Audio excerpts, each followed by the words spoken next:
Good afternoon.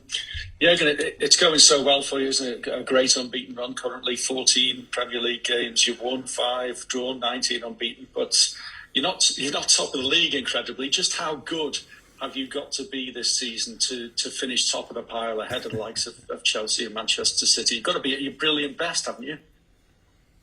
Yeah, but that's pretty much the case for all of us. Not only us, means this is just the standard of the league. And to be in, not now in October, end of October obviously, but in March, April or May in that area of the table, that means you have to really perform on an incredibly high level and to be incredibly consistent and all these kind of things. And in this moment, we don't know if we will be. So that's always the thing you never can be sure about. And that's why it's so important that you have a good start. We had a good start so far. But obviously other teams had good starts as well. Nothing happened really in the table, even when obviously some clubs feel that they came a bit short in this early part of the season, but we all know that can change pretty quickly, and we try to be as consistent as somehow possible, and for that we need to be ready, for example, for tomorrow, which is one of the trickiest games in the Premier League because of the work Graham is doing at Brighton and the way they play and all these kind of things. So that's just Premier League. There's no game which you can take a little bit easy. Not at all. You have to be always at your absolute best. I often wonder whether your job's getting easier or getting more difficult. From the outside looking in, you have a couple of 5-0 victories. And it seems that, from the outside looking in again, you wouldn't want to change a winning team, but you do it, and you seem to do it to everybody's satisfaction. How are you managing to keep everybody satisfied in that regard? I don't think that's possible, to be honest, and I don't think I did it. You should ask all the players in the squad. But it's look, the thing we have to do is to win football games, and especially when you play for Liverpool, and when you are in football, you learn early that you have to accept the decisions a manager makes, and my team is doing that. Obviously, that doesn't mean that they're always happy about the decision; they just accept them. And the job of the player is to be always that determined, that good in training, that you are in a moment when you can come in, that you are really influential. That's the deal, and it's not a deal here. That's a deal everywhere in each football team of the world, and that's the case here as well. So.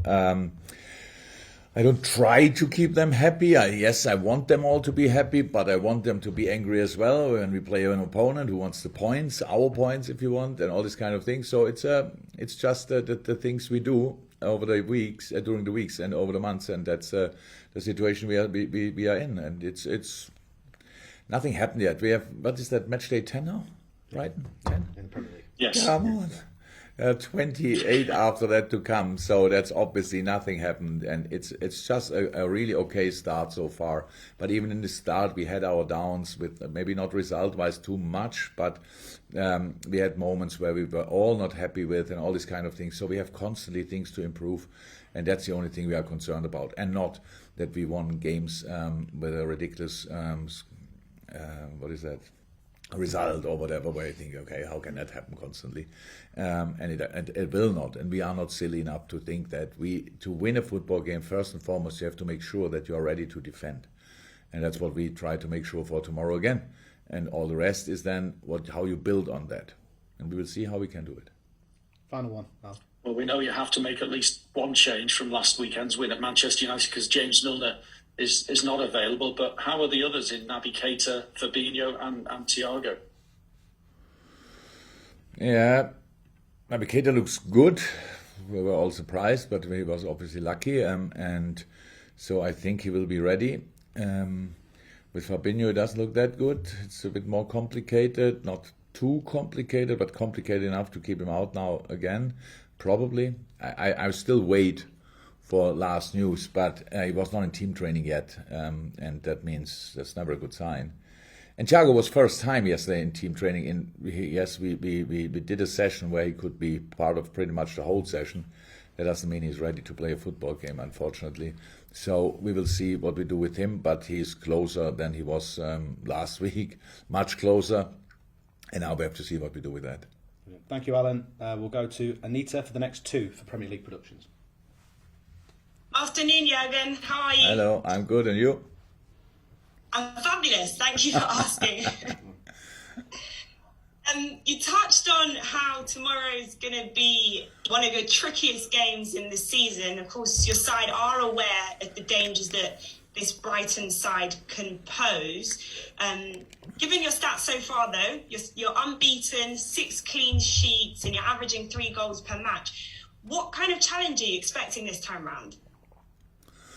I'm not sure if you saw the game against Brighton City last week.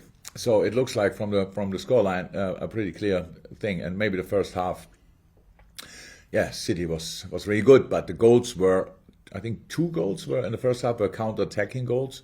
So that says already that. When you then look at the possession, I think it was 52-48, if I'm 100% right, but it was a big one for Brighton. That's a football-playing side and not just playing football. They are a real threat. They try to create, they defend well. I think didn't score yet incredible, like big amounts, like I think 9 goals, but they conceded only 9 and 4 of them in the last game, which was really a strange one from conceding point of view. I think there would have been, probably there was a shout that the first goal could have been a foul on the goalie, maybe. And then you never know how that game will be. And I mean, I saw the second half as well, obviously. They were incredible. It just you have to keep the ball like they did and to pass the ball like they did against City is a really difficult thing to do, and they did it. So we know what they are capable of, but we are not City, and we play obviously slightly different. And yes, that's what we want to do as well. We want to cause them problems. And yes, we lost the last game against Brighton here. I think it was the last game, was it? So that's another warning sign. Not that I needed it, but it is. And the big difference, obviously, Anfield will be packed, and that helps us usually. And but not alone. We have to be really good. We have to be really good, and we need the people with the right understanding tomorrow. This is not a game where you dominate an opponent or stuff like that. They will have their moments. That's not to avoid. And that says everything about the quality of Brighton. So they will have their moment. Yeah, we have to run a lot. We have to close gaps. We have to be really spot on defending wise, and then obviously with the ball as well. So it will be a tough one, but I'm looking forward to it. And I couldn't respect more what Graham is doing there, because I'm really a big admirer of his work. It was always difficult since he's there, and yeah, I have to say, it's a top class manager. Nothing else to say. Quite a few of you seem to be an admirer of his work. You mentioned a few moments ago how you have this selection headache across many areas of the pitch. I just wonder, with Konaté's performance against Manchester United, is that one more selection headache for you in terms of who you feel is best to partner alongside Virgil van Dijk? I wouldn't call that a headache, but yeah, a few decisions I have to make, obviously. That's how it is. Thank God. It's always a good sign when you can make decisions, or when you have to make decisions, because it means you have options. Really bad times are when you don't have options and the decisions are pretty much in front of you and you have no influence on it. So yeah, there are some, but not too many, obviously, and not too difficult. And it's always about the who's in the moment, who looks in a moment the most likely to help us to win a game, and that's this decision I make already for a few years, and I will do it this time as well, and hopefully again will be the right one. Okay. Just before we go around the room, a reminder, we will do a breakout when we get to the daily section. I'll remind everyone just before we get to that, we'll need hands up for those who want to come into that section. In order, we'll go Ian from TalkSport, and then Carl Woodward and Carl Markham to finish with. But Ian, next. Good morning, Jurgen. How are you? You all right? I'm good, and you? Very good, thank you. Pre-pandemic, your team went almost until March unbeaten. Everybody thought you were going to be the next Invincibles, and I'm not suggesting that right now, but you are the only unbeaten team in the Premier League left. So can you compare this team with that one from 18 months, 2 years ago, in terms of their form, and how much better do you think they could still get? I think the team didn't change too much, right? Ginny's out, that's clear, but then all the rest should be pretty similar. Yeah, Ivo's in now.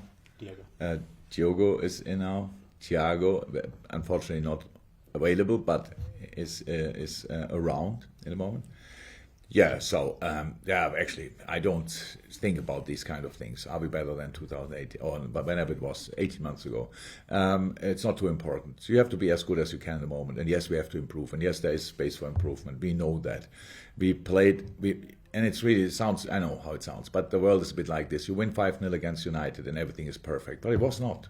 It was not. So United had clear-cut chances, which we gave them. So, and we shouldn't rely on luck or Ali or stuff like this in these moments. So we could have done better. And that's how we spoke in half time, being 4-0 up. And then it was because it's necessary. I told the boys, it's now in this moment really important that you believe me. We have to play better. Otherwise, we open up the game for them. Because they score 1, they score 2, whatever. The things that can happen. I'm not worried about that. It's just I saw in the first half we gave too much away, and that's the things we have to improve. And not only for that game or in that game, we have to improve it in general. And yes, and of course on the other side, and when you are offensively, when you do some offensive stuff, you have to finish the situations off.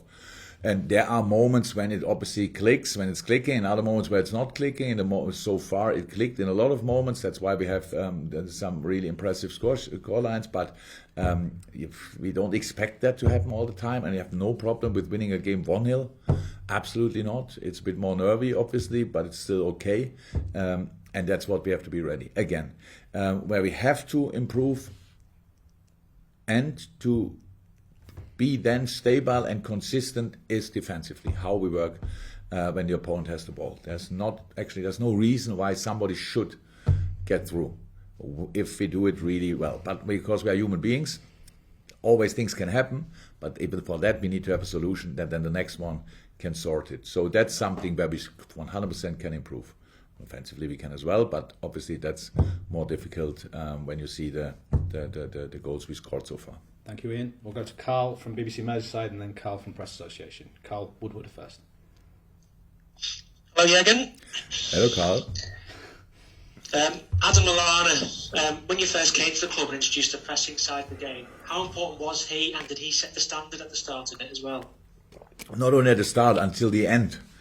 I miss Adam still, to be honest. We obviously don't have plenty of sessions during the week because we play that often. But Adam set the standard from the first to the last day, pretty much. And that was really impressive. And that's what I loved about him, a football player with the technical skills he has. And then this working mentality is really rare. If he wouldn't have been, I think we all agree, if Adam wouldn't have been a little bit less often injured, that could have been still on another level and was already great. So one of the best players I ever worked with, absolutely incredible person as well. So I'm really looking forward to see him again. Okay. Thank you, Carl. And we'll finish with Carl Markham. Need hands up for the breakout section, guys, if you want to come into it, and then finish with this section with Press Association. Carl, fire away.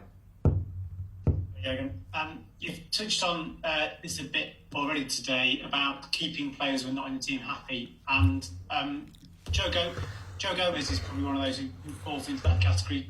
Just over 12 months ago, he was starting every game alongside Virgil. Then we know the injuries happened. It's been difficult for him to get back in this season. Played in midweek, played really well. Just sort of, it's been even more difficult for someone like him who was used to playing regularly and then he lost his place to injury and now is struggling to find his way back. Yeah, absolutely. That's absolutely not easy, clear. But it was always clear when we had to react in our situation. We had to bring in a centre half. I think everybody agreed on that. Then it was always clear as well. In the moment, they're all 4 or 5. And really, I always have to mention it. When you saw Nate Phillips playing now the second half against Preston, that's a completely different player to the player he was a year or two ago. So top-class centre half, and he's not playing as well. So, and Joey, didn't play yet, but that's how it is. After the long injury, stuff like this, then we decided for Joel, which made absolutely sense. Now Ibu came in a situation. It's us. We have to deal with Joey, or we tried in the beginning, especially. We deal still with the intensity, stuff like this, getting out here, blah blah blah, stuff like that. And now we are not even half through the season, and we talk about these kind of things. It's hopefully nobody gets injured through the year, but that's a footballer's life. You have to be on top of your game for the moment when you come in, and in that moment you have to convince everybody, and that's how it is. And the boys get along really well with each other, all 5 of them. That's really nice to see. So they respect each other a lot, and we will need them, and we will need Joe, and Joe's quality is incredible. We all know that. We saw that in a lot of moments on Wednesday now. But just as a little reminder for other people. But it's just we have now top-class players, only top-class players on that position, and that makes it a bit harder when you are not in the lineup in the moment. But that was always like this in football. The only thing you can do is to keep working really, really hard, and your moment will come.